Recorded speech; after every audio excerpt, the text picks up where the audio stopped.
Hey, what's going on? It's your boy Yo. This is MyhellofalifeTV, and today we at Bar Culture. One of the owners, my dog Nick Reed. What's going on, brother? What's going on, man? Long time coming. Yeah, bro. I know y'all been at me like, what's going on? I ain't getting no interview. You know what I'm saying? But look, we was gonna make it special, so you know, it's time, man. I want to ask you, bro. You know, a lot of people, if they're unfamiliar, you've been responsible for creating a lot of waves in the city of New Orleans. I'm gonna start back with So Authentic during the college years, to now with Bar Culture, to Get Up and Ride NOLA. And a lot of people don't know you was one of the originators with the Hangover brunch. You know what I'm saying? So can you just talk to me about all the things you've done? What is, you feel, your best accomplishment thus far? That's tough. I would say, honestly, it would be Get Up and Ride, because that made the most waves throughout the city. It's still a staple, and we still ride every Tuesday. Right. And I mean, we had 600 people on bikes. Right. It gotta be that. Right. So with that being said, and being a person who created so many waves and just being a natural hustler, can you talk a little bit on the importance of giving people a good experience and a good product?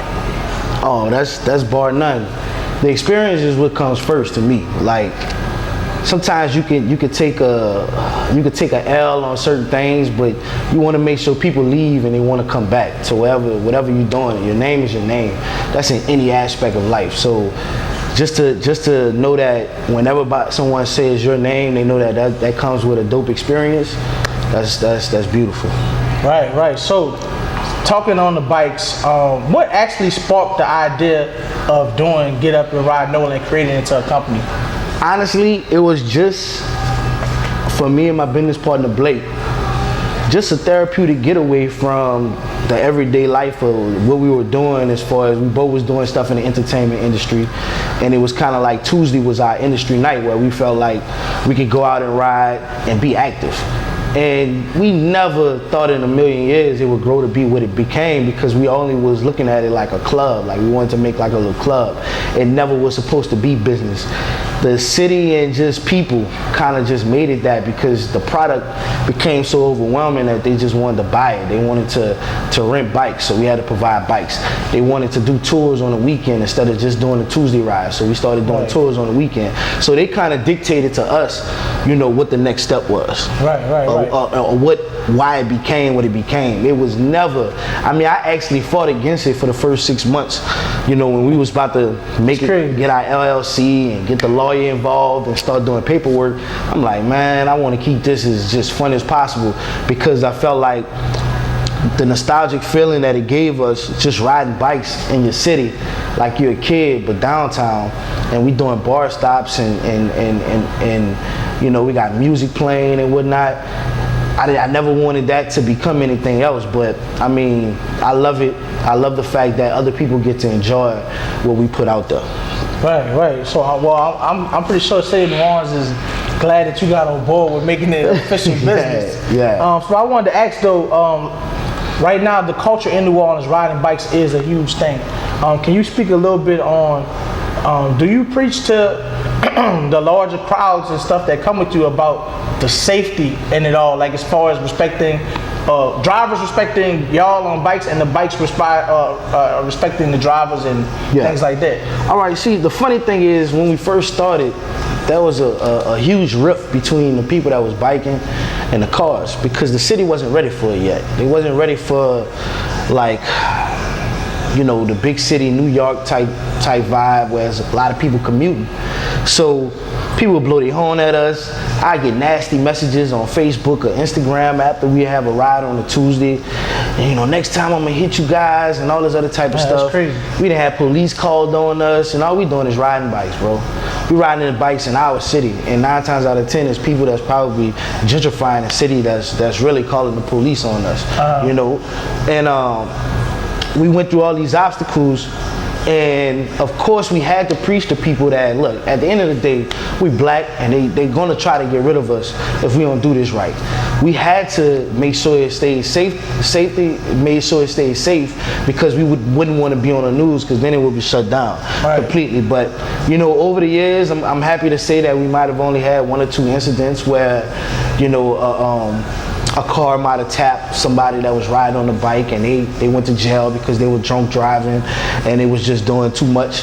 But other than that, you know, our record is clean as far as making sure if you come out with us, we're gonna make sure you get back in one piece. Right. Well, that's a great thing, man. So with that being said, you're doing your thing with the bikes, and you're also co-owner here at Bar Culture. I mean, how you fitting all this into a day, man? Like, you need a personal assistant, or what's going on? I probably do need a personal assistant, but I'm not at that level yet in my mind. But it gets a bit overwhelming, and something always gets neglected, and that's just because I'm trying to find people that can do certain things that I can do when I'm not there, and it can still run smooth. Right. And that's helping. We've been training a lot of people, and I have two good business partners, Blake and Nat, that can make sure things are running straight when I'm not around, and they handle their business. So I'm in a blessed situation to have that. Right. Well, in the future, is there idea if you want to do like a storefront or something with your bikes? I think right now the storefront thing is cool, but they already have so many storefronts. So for us, the storefront is kind of like, it's cool, but it already exists. Right. So it's kind of like, and then a couple people then already took our idea and started doing their own thing. So it's kind of like we want to go in a different direction, basically. Right. I'm gonna change up the pace a little bit and ask you a question about, with all this attention as far as being the bike guy and being the man at the bar, everybody know when they come through they can catch you. How do you deal with, like, in today's world, social media craze of like everybody wants to snap up, everybody wants pictures, people gonna boomerang you when you ain't pay attention. Like, how do you deal with like the camera aspect and just being like, man, like I'm on somebody's phone 24/7? It used to be real hard. I'm gonna be honest with you. I used to be at home like, man, fuck this shit. Like, okay, y'all 30 years. I'm just but what I had to do was understand that social media is the matrix. The shit's not real. Wow. Like, and you just have to understand how to play within the matrix. And then once you understand that, you can kind of flow and you create your own bubble to where I have real friends that I can call on, or that call on me when they really need something, or they need some guidance with something. That's the people that I actually care about their opinion. Right.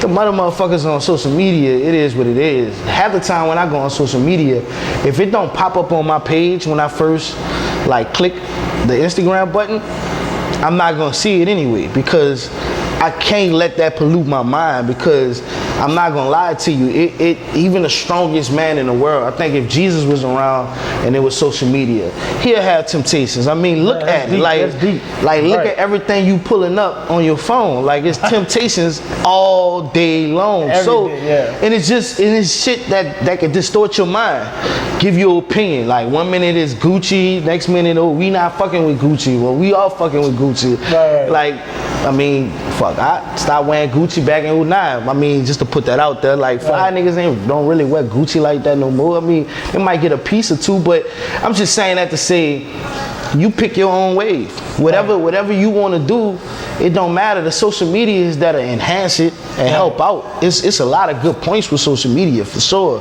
But, I mean, like, at the end of the day, once you understand what it really represents and what it's really a tool for, and you could just flow with that and just take the other stuff out, you good. Right. That makes a lot of sense, man. So when it comes to bar culture, right? You know, you and Nat, y'all created this place. Can you tell people what is it that you want to be someone's experience? Like, if it's their first time, what's the experience you want to give to people when they come to bar culture? I want people to leave bar culture with a sense of they experienced something they couldn't get in a city. All right. Between the hookahs, we always have a DJ, the hottest DJs in the city. you know, the lights, the art, the vibe, the fact that, you know, everyone is friendly around here. Like, you know, even though they might sometimes complain that, you know, our bartenders might not be the fastest bartenders, but I can guarantee you this, that they're gonna make sure you take it care of. Like, we preach, like, no customer should feel like, you know, not wanted or not feel appreciated, like, to be here. Right. So we try, and I mean, it's not gonna never be perfect, and the fact that we're black business owners, that makes situations worse for us, as far as, like, it just make the situation tougher. But we try to make sure that we don't cut corners, and we just give people that experience. So from the food being seasoned right and fresh every time you get it, to your hookah being hitting right, and if it's not, we taking care of that, to your drinks, and to, you know, just the atmosphere, the music. You can hear RnB on Thursdays. You could do other stuff on other days. We have games. I see people play Uno in here. So we just trying to give you that vibe. We want you to feel like it's a release from whatever you got going on. Right. So with that being said, like we spoke on earlier, you having the background work of being one of the founders of So Authentic Entertainment and throwing parties and event planning and things like that. Can you speak on how that got you now to this point with having your own bar, and also the importance of you incorporating the RnB Thursdays here at Bar Culture? Well, the RnB Thursdays it's a staple in the city, just like the bikes. We started it first in the city, me and Keith Scott. Keith Scott came up with the idea with the 90s R&B, because we were already doing playlist Thursdays. Right. And so we kind of made that like our night. So no matter what's going on a Thursday, they have people that swing through. Right. It's never just empty on a Thursday. So, you know, we just try to give people a different vibe and a different feel, because that's gonna keep them coming back. Because anybody can hear trap every night, you know what I'm saying? Even though he's still gonna give you some trap, there's nowhere else you can go in the city and catch, you know, that R&B the way we playing it, with the whole total package of what we have. That's why other places done did it. Right. All right, so anyone who follow you on Instagram, especially people who've been following you for a while, they know that you are an official NOLA Foodie. You know what I'm saying? You out all the time, get something to eat. The boy must don't like home cooked meals, ladies. So. Nah, I actually do. I just don't have nobody. These young women don't cook, man. But that is true. But can you talk a little bit about, like, what's some of your, like, what's your favorite breakfast spot and favorite place to just catch some lunch or something in the city? Well, right now, Bearcat Cafe is close to the Forest Street area. The best breakfast in town, hands down. I gotta try that. The only thing about it is they don't offer alcohol, mimosas, which I know a lot of women love. So if y'all looking at this, you can go get mimosas from up the street and go eat your food at Bearcat. I'm talking about soft shell, picture a soft shell crab fried on top of a biscuit with this crawfish sauce on top and an egg on top of that. Like, that's how they coming in there off top. A lobster tail fried.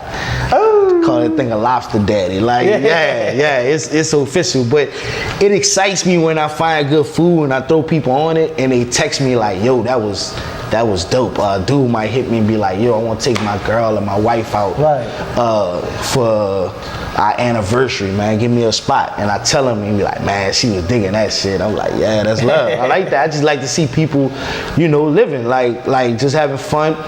Come in, you gonna eat. You gonna spend money, and I'm not naming spots that cost $40 to eat for one person. I'm talking about this place, Bearcat itself. I mean, the highest meal might be the Lobster Daddy, and that's probably like $22, but it's well worth that $22, and you're gonna be full. You might take some home. So the foodie thing is just that kind of grew on me when I was at Xavier University, because a lot of my friends from out of town, they used to eat out a lot. Back then I didn't. we usually eat fast food, but I wasn't eating at restaurants. But to me, you know, back in those days, Copeland was the coldest restaurant in the city. I had no idea.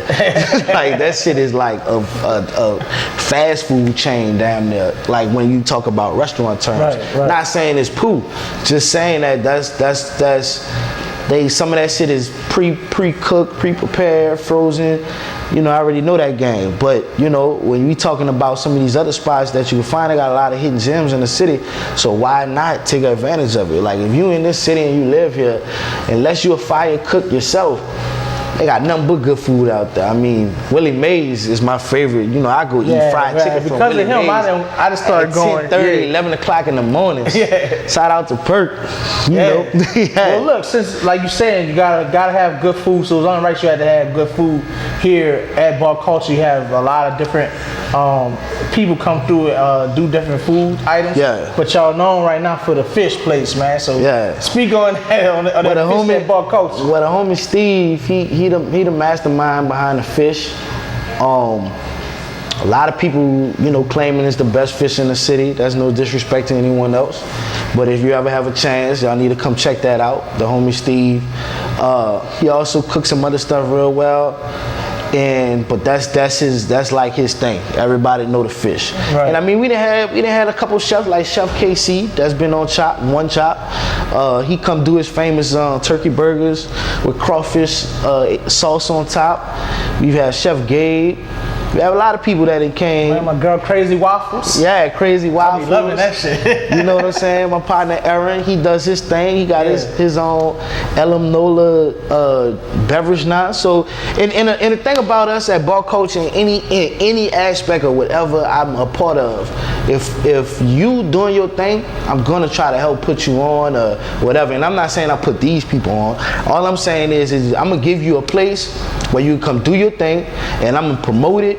I'm gonna whatever. If I throw you 2 people to help you, that's I did my job, and that just is what it is. Right. So with that being said, and me personally knowing your background of how you rock when you go out to these places, these places that you frequently eat at, can you talk about why it was important to you creating relationships like with the chefs, the bartenders, stuff like that? I remember back in the day we used to go up in Miyako's or go in Hoshan's, and you walk in the door and it's like, yo, Nick here. You know what I'm saying? Can you talk on that a little bit? Well, I just had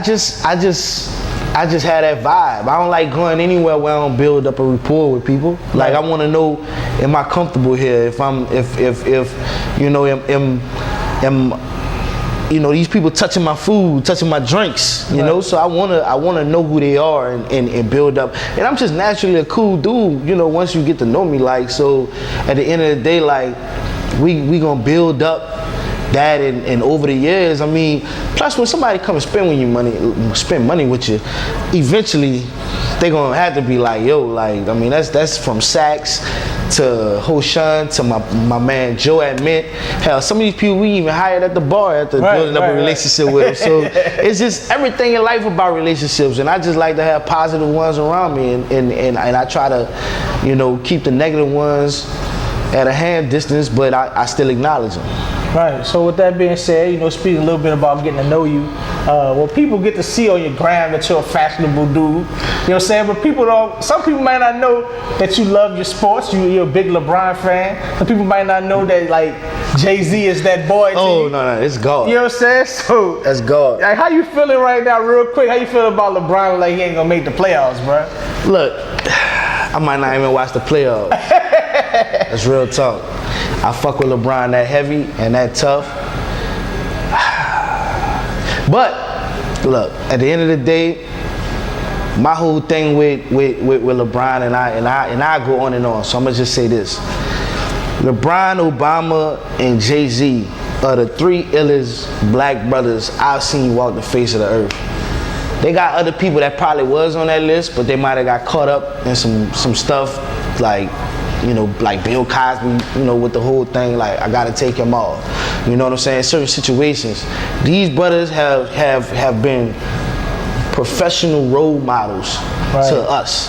Right. Like I study Jay-Z, I study LeBron. You understand what I'm saying? Like they got a couple other cats, you know, but like if they got a book or anything, I'm reading it, documentaries. I want to know what they was thinking when they made this business deal, the strategic form. Like, I mean, even though LeBron not having the best performance on the court, well, I mean, he's still averaging like 27, 8, and 8. And to some people, that's still like, oh, he doing shitty right now, but that's cool.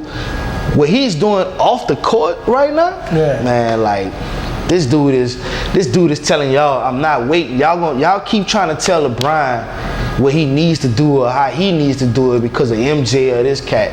Man, look, MJ wasn't dribbling the ball as a billionaire. LeBron will be dribbling the ball as a billionaire off him doing what he do.